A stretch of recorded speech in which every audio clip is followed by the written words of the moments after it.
Hello students, welcome to engineers Pathshala. हम लोग percentage पढ़ रहे हैं। परसेंटेज का आज लास्ट लेक्चर होगा। आज खत्म कर देंगे, उसके बाद हम लोग नया यूनिट स्टार्ट करेंगे। तो ये वाला क्वेश्चन में कल होमवर्क दिया था क्या? एक परीक्षा में 78% लड़के पास हो रहे हैं, यदि 110 लड़के उत्तीर्ण हुए हैं, अनुत्तीर्ण मतलब फेल हुए हैं, तो ज्ञात कीजिए कि परीक्षा में कुल कितने परसेंट लड़के सम्मिलित हुए। एकदम आसान सा क्वेश्चन है। अरे भाई 78% लोग पास हुए हैं, मतलब फेल कितने लोग हुए होंगे? 22% लोग फेल हुए होंगे।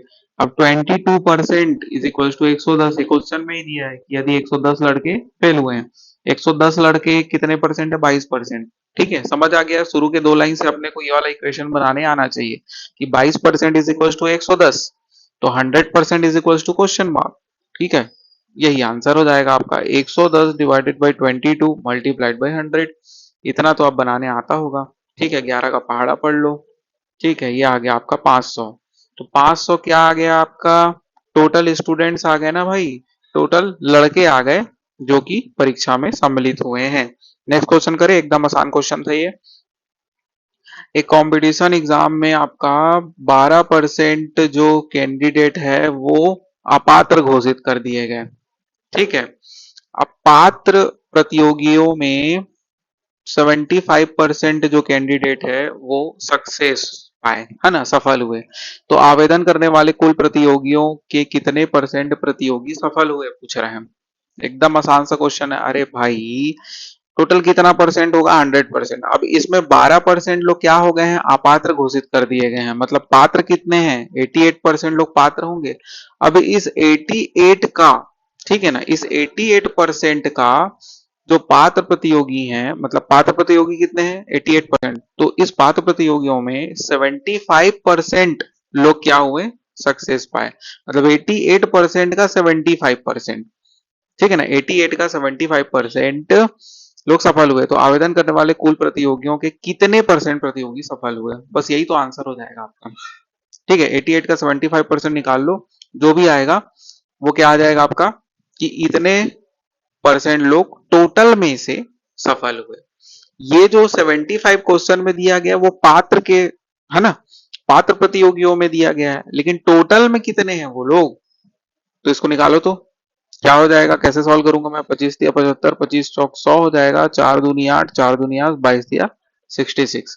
तो 66% लोग टोटल में सफल हुए। ठीक है, नेक्स्ट क्वेश्चन करते हैं। एक कार्यालय में 70% एम्प्लॉय चाय पीते हैं, 40% लोग कॉफी पीते हैं। इनमें से प्रत्येक कर्मचारी कोई ना कोई पेय पदार्थ अवश्य पीते हैं तथा 25 कर्मचारी दोनों लेते हैं।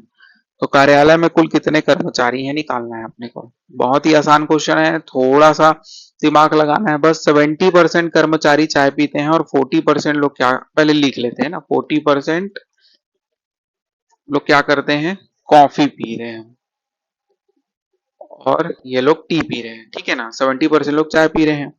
इनमें से अब इस लाइन को ध्यान देना, यदि इनमें प्रत्येक कर्मचारी कोई ना कोई पेय पदार्थ अवश्य लेते हैं या फिर दोनों पेय पदार्थ लेते हैं, मतलब कि इनमें से कोई भी ऐसा कर्मचारी नहीं है जो कुछ ना पीता हो। हर कोई या तो चाय पीता है या कॉफी पीता है या फिर दोनों पीता है। मतलब ये समझ में आया कि क्वेश्चन में पहले लाइन में दिया गया है कि 70% लोग टी पीते हैं, मतलब 30% लोग क्या होंगे? 30% लोग क्या होंगे इनमें से? कॉफी पी रहे होंगे। लेकिन इससे ये भी समझ में आया कि 70% लोग ऐसे हैं कि वो लोग या तो चाय भी पीते होंगे या दोनों पीते होंगे। ठीक है ना, दोनों पीते होंगे। चाय पीते हैं इसका मतलब सिर्फ चाय पीते नहीं है। ठीक है ना, 70% लोग ऐसे हैं चाय तो पीते हैं, या फिर इनमें से कुछ ऐसे भी हो सकते हैं 70% में से जो दोनों पीते होंगे। वही सेम केस इधर भी है, 40% लोग कॉफी पीते हैं। ये हो क्यों रहा है ऐसा? क्योंकि वो दूसरे लाइन में बोला है ना भाई, इनमें से प्रत्येक कर्मचारी कोई ना कोई पेय पदार्थ अवश्य लेते हैं या फिर दोनों लेते हैं। तो 40% लोग ऐसे हैं जो या तो कॉफी लेते हैं या फिर दोनों लेते हैं। और जबकि इनमें से 60% लोग ऐसे हैं जो केवल क्या लेते होंगे? क्या लेते होंगे? चाय लेते होंगे। ठीक है, तो अब क्या करेंगे, 70% और 40% दोनों को जोड़ दूंगा तो ये आएगा आपका 110%। अब ये तो 100 से ज्यादा हो गया, 100 से ज्यादा कुछ चीज होता है क्या, 100% ज्यादा नहीं होता। तो इसका मतलब ये है 10% वो लोग हैं, ये 10% वो लोग हैं जो दोनों पीते हैं। क्योंकि इधर हम लोग देखे थे लेफ्ट में 70 में दोनों लोग शामिल थे, चाय वाले भी और दोनों वाले भी, और 40 में भी दोनों शामिल थे, कॉफी वाले और दोनों वाले। अब दोनों को जोड़ दिया, जो एक्स्ट्रा हुआ 100 से, वही लोग वो हैं जो दोनों पीते हैं। ऐसा नहीं समझ में आता तो वेन डायग्राम से भी मैं बताया हुआ हूं। ठीक है, तो आपका 10% दोनों पीते हैं आ गया।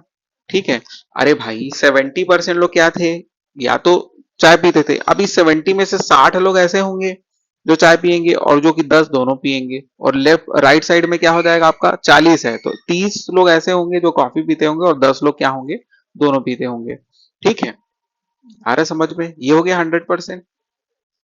ठीक है, लेकिन ये तो ज्यादा हो रहा था 10%, जो जो एक्सेस है ना वही दोनों जो रहते हैं आता है, मतलब जो दो चीजों में शामिल है। ठीक है ना, चाय भी पी रहे हैं, कॉफी भी पी रहे हैं। अब इसके बाद तो कुछ नहीं था, यही चीज समझना था मेन। तो अब बता दिया गया है 25 कर्मचारी जो दोनों पिए पदार्थ लेते हैं, ड्रिंक करते हैं, जो भी है। ठीक है, तो कार्यालय में कुल कितने कर्मचारी है निकालना है। अब मेरे को ये पता चल गया भाई कि 10% बराबर 25। अब ये कैसे पता चला, देखो क्वेश्चन में देखो ना भाई, 25% दोनों पेय पदार्थ लेते हैं। ठीक है, और मैं निकाल चुका हूं कि 10% लोग ऐसे हैं जो दोनों पेय पदार्थ लेते हैं, और 25 कर्मचारी हैं वो लोग। 25 कर्मचारी, परसेंट बोल दिया था शायद, 25 कर्मचारी दोनों पेय पदार्थ लेते हैं, 10% बराबर 25 हो गया। तो अब 100% बराबर निकाल लो, इतना ही कठिन था। ठीक है, 250 लोग ऐसे हो जाएंगे। ठीक है ना, मतलब टोटल आ जाएंगे ना, कार्यालय में कुल कितने कर्मचारी हैं, तो 250 कर्मचारी हैं। आगे समझ में, आसान था। नेक्स्ट क्वेश्चन करते हैं, अपने से बनाया करो, अगर नहीं बनता है तब देखा करो। ठीक है, अपने से ही बनाया करो, तरीका देख लिया करो। एकदम आसान आसान क्वेश्चन रहता है यार। एक पार्टी में 68% लोग कॉफी पीते हैं, 62% लोग क्या कर रहे हैं, चाय पी रहे हैं, 25% लोग दोनों पी रहे हैं। ठीक है, यदि कॉफी और चाय दोनों पीने वालों की संख्या 550 है, तो कुल कितने लोग। ये भी वैसी क्वेश्चन है यार, एकदम आसान क्वेश्चन है। देखो, अब इसमें ध्यान देने वाली बात यह है, दूसरे लाइन में लिखा है कि 25% लोग जो है कोई पेय पदार्थ नहीं लेते, नहीं लेते हैं ना, और ऊपर में क्या दिया था, 60% लोग कॉफी लेते हैं और 62% लोग चाय लेते हैं या पीते हैं। ठीक है, तो एक काम करता हूं मैं, 68 माइनस 100 कर दूं, तो ये आ जाएगा आपका 32%। 32% लोग ऐसे होंगे जो कॉफी नहीं लेते हैं, और वैसे ही सेम मैं करूंगा, 100 माइनस 62, ये आ जाएगा आपका 38%। 38% लोग ऐसे हैं जो चाय नहीं लेते हैं, और जो दोनों नहीं लेते हैं, ऐसे लोगों का जो परसेंट है वो 25% है। ठीक है, आगे समझ में। अब वेन डायग्राम बना लो। जब वेन डायग्राम बनाओगे आप, तो देखो 25% जो है जो दोनों नहीं लेते हैं। अब 32 माइनस 25 करो तो कितना हो जाएगा जी, 5 2 7 हो जाएगा, है ना। 38 और इधर कितना हो जाएगा, 13 हो जाएगा, 13। ठीक है ना, 13%।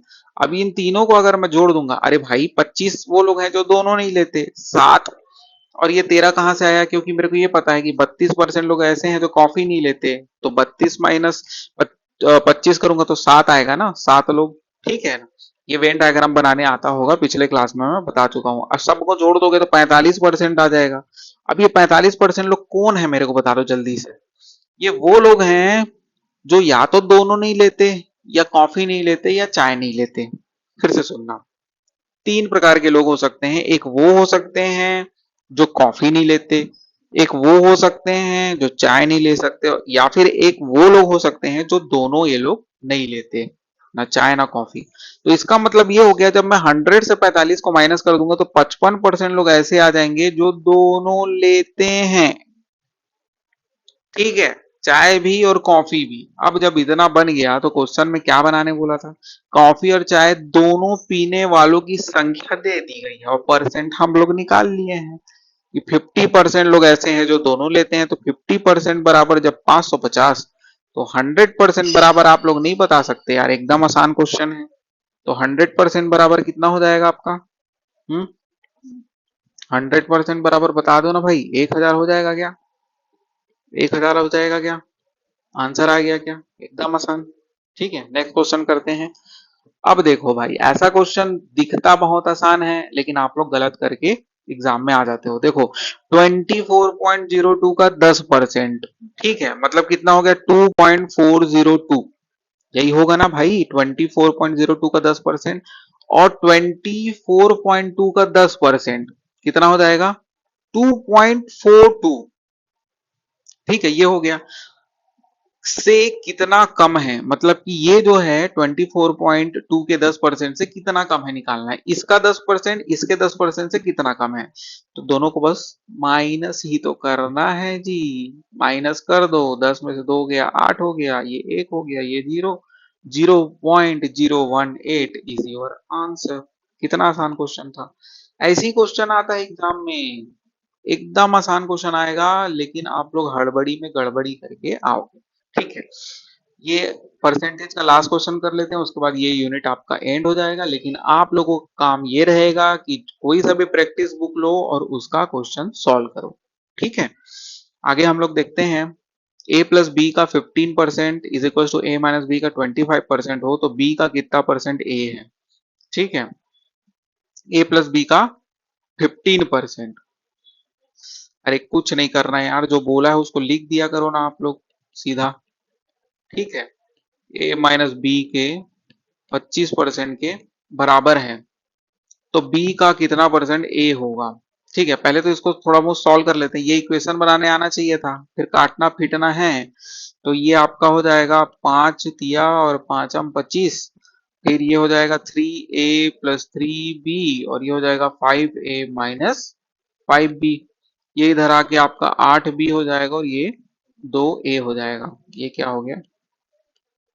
2a हो जाएगा। ठीक है, 2 चौक 8 हो गया। तो आपका मतलब कुल मिला के a बाई बी कर लो या b बाई a कर लो, 4/1 आ गया। ठीक है, इसका मतलब ये है कि a अगर 4 है तो b 1 होगा। अब क्वेश्चन पढ़ो क्या बोला है, बनाने क्या बोला है। तो b का कितना परसेंट a होगा? यहां पर याद रखना कंपेयर किससे कर रहा है, कंपेयर किससे कर रहा है, यही चीज आपको समझ में आना चाहिए। बी का मतलब बी से कंपेयर कर रहा है। बी का कितना परसेंट ए है, मतलब ए के बारे में पूछ रहा है कि ए जो है बी के कंपैरिजन में कितना परसेंट है। ए जो है बी के कंपैरिजन में 4 है, मतलब 400% है। ठीक है ना। या फिर बी के बारे में पूछता कि बी जो है ए के कंपैरिजन में कितना है, तो बी जो है 25% है। अरे भाई, अगर ए 4 है तो बी 1 है। ठीक है, ए 40 है तो बी कितना है बता दो? 10 होगा। ठीक है, ए अगर 400 है तो बी कितना हो जाएगा? 100 होगा। अब समझ में आ रहा है कि नहीं? तो अब मेरे को बता दो ना क्वेश्चन को पढ़ के कि बी का कितना परसेंट ए होगा। अब उसको सॉल्व करते थोड़ी ना बैठे रहोगे भाई। 4/1 इक्वल टू 100, वैसे आना तो इतना ही वाला है, 400%। ठीक है, अब बी के बारे में बता दो। बी जो है अगर 1 है तो 4 का मतलब कि ए का कितना परसेंट हो जाएगा? 25% हो जाएगा। लेकिन ये अपने को नहीं पूछा है ना, पूछा क्या है? ये पूछा है 400%। ठीक है, बी कितना परसेंट है ए का, तो आंसर क्या हो जाएगा? 400%। होप आपको समझ में आया होगा। ठीक है, कुछ नहीं समझ में आता है तो कमेंट कर दिया करो, मैं नेक्स्ट लेक्चर में डिस्कस कर लूंगा उसके बारे में। होप आपको वीडियो पसंद आ रहा होगा, लेक्चर पसंद आ रहा होगा तो लाइक शेयर एंड सब्सक्राइब कर सकते हो। मिलते हैं हम लोग नेक्स्ट यूनिट के साथ नेक्स्ट लेक्चर में। Thank you.